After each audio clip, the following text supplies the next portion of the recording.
자, 오늘은 본격적으로 강의 들어가기 전에요. 먼저 지난 시간에 했던 내용 복습 프린트물을 통해서 복습하고 그 다음에 진도 나가도록 하겠습니다.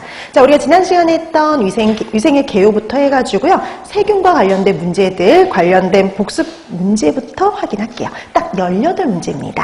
자, 1번부터 볼까요? 자, 1번. 내인성 유해 요소에 포함되어 있는 식품은 그랬습니다. 자, 이 중에서 내인성 유해 요소에 해당이 되는 거? 5번이죠. 덜 익은 매실.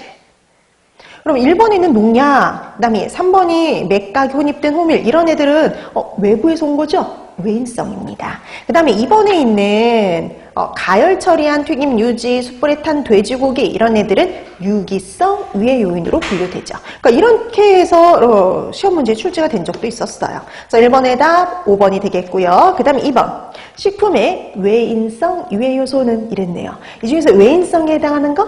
4번이죠. 1번에 있는 니트로사민, 그 다음에 3번에는 과산화물, 이런 애들은 유기성 유해 요인. 그 다음에 2번에는 보고독, 그 다음에 5번에 있는 식이성 알레르겐, 이런 애들은 내인성 유해 요소로 분류됐었죠. 자, 이렇게 1, 2번 다 최근에 나왔던 형태. 그리고 또 작년에는 유기성 유해 요인이 나왔으니까 이제 여러분 시험에는 내인성 아니면 외인성이 나올 가능성이 좀 더 높죠.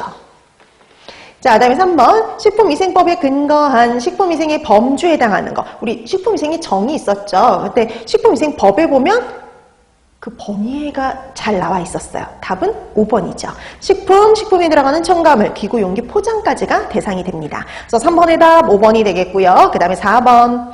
자, 비교적 소량의 검체를 장기간 계속 투여해서요. 그 영양을 평가하는 시험으로 적어도 2종류의 동물로 최대 무작용, 포인트는 이거죠. 최대 무작용량을 구하기 위한 시험이다. 그러면은 만성 독성 시험. 답 1번이죠.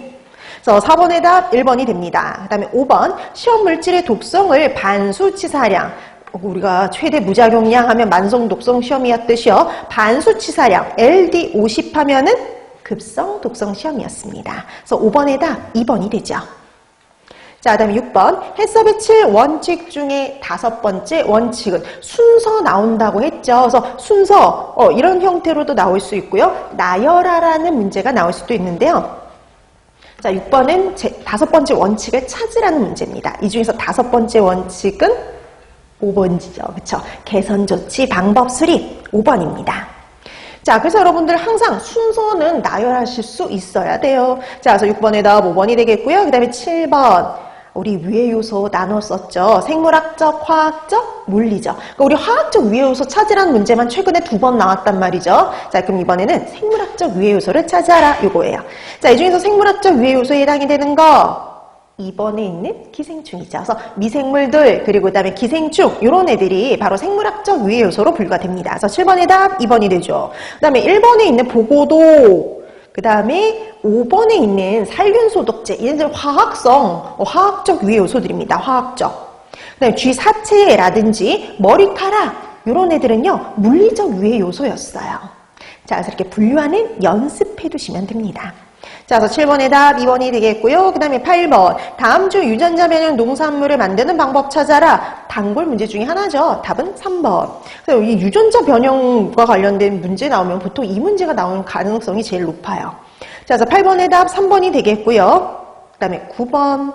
이렇게 박스로 설명해 놓고 이렇게 나오기도 하죠. 자, 해썹 시스템의 7원칙 중 다음에 해당하는 원칙은 그랬습니다.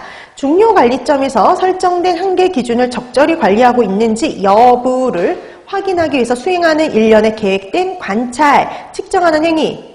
우리 한계 기준 마련해 놨는데 그 기준을 제대로 지키고 있는지 관찰하는 걸 뭐라고 하냐면 모니터링이라고 했었죠. 답은 2번이 됩니다. 자, 그래서 9번의 답 2번 모니터링 체계 확립이었어요. 자, 그 다음에 10번. 중요 관리점에서 유해 요소 관리가 허용 범위 이내로 충분히 이루어지고 있는지 여부를 판단할 수 있는 기준이나 기준치를 가지고 뭐라고 그랬냐면 한계 기준 이렇게 얘기를 했었죠. 자, 그래서 10번의 답 1번이 됩니다.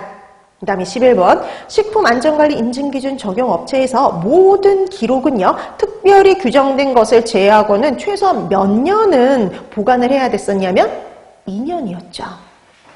자, 그래서 11번의 답 4번이 되겠고요. 그 다음에 12번.